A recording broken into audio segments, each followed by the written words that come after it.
and so on. You know, it's like we're living in a kill zone. We're all being targeted right now through different means, whether it's mosquitoes or chemtrails or blocking the sun, stopping photosynthesis, mRNA injections, all of it. It's like they've pulled out every weapon that they possibly have all at once. You're completely correct on all counts.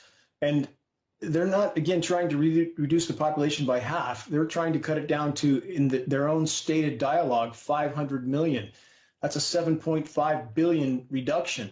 And you're correct on all the different layers and means with which they're trying to do this. Of course, they're trying to cull populations. How obvious could that be at this point? And for those that are trying to tell themselves that the criminal cabals masquerading as legitimate governments are here to protect them, time to wake up. And on the Gates mosquitoes, isn't it interesting that after the release of so many millions, tens of millions of those in the U.S., now we have malaria showing up in places where it hasn't been for decades. Yep. Is that just a coincidence? We have the Lyme disease now wreaking havoc all over. And again, this is part of the many layers you just mentioned.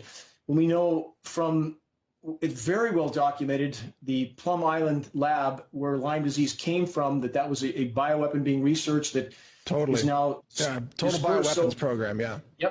Yep. So again, as you so correctly stated, so many layers of this assault.